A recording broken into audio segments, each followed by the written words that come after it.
আসসালামু আলাইকুম মাছ চাষি ভাই বন্ধুরা, দেশ এবং দেশের বাইরে থেকে যে যেখান থেকে আমার এই ভিডিওটি দেখতে পাচ্ছেন, ভিডিওটি ভালো লাগলে একটি সাবস্ক্রাইব করে রাখবেন পরবর্তী নতুন ভিডিও দেখার জন্য। আজকে আমি আলোচনা করব 2025 সালের নতুন বছরের দেশি মাগুর মাছের পোনা সম্পর্কে। আমাদের কাছে দেশি মাগুর মাছের পোনা পাওয়া যাচ্ছে। যারা চাষ করতে আগ্রহী আমাদের সাথে যোগাযোগ করতে পারেন বা আমাদের হ্যাচারিতে এসে হ্যাচারি পরিদর্শন করে মাছের পোনা সংগ্রহ করতে পারবেন। তবে লক্ষ্য রাখতে হবে, যে কোনো হ্যাচারি থেকে মাছের পোনা সংগ্রহ করার সময় আপনাদেরকে যেন ক্রস মাগুর মাছের পোনা বা হাইব্রিড মাগুর মাছের পোনা এগুলি কিন্তু আপনাদেরকে দিয়ে দেয়, আপনারা বুঝতে পারেন না।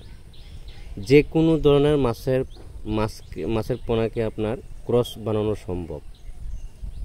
একটা মাছের মেল দিয়ে আরেকটা মাছের ডিম দিয়ে ক্রস বানানো সম্ভব।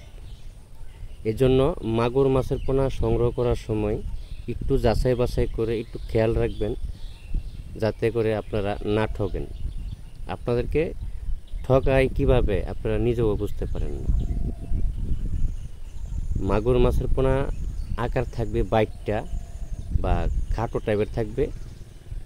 দেশি মাগুর মাছের পোনার সাইজ এরকম থাকবে, দেখেন বাইটটা এরকম থাকবে। হাইব্রিড মাগুর মাছের পোনা থাকবে আকারে লম্বা, মাথা বড়। তো ক্রসটা ধরা যায় না, একটু একটু ধরা যায়, সেম ধরা যায়, কিন্তু ক্রসটা একেবারে বোঝা যায় না যেটা হাইব্রিড মাগুর মাছের পোনা বা ক্রস।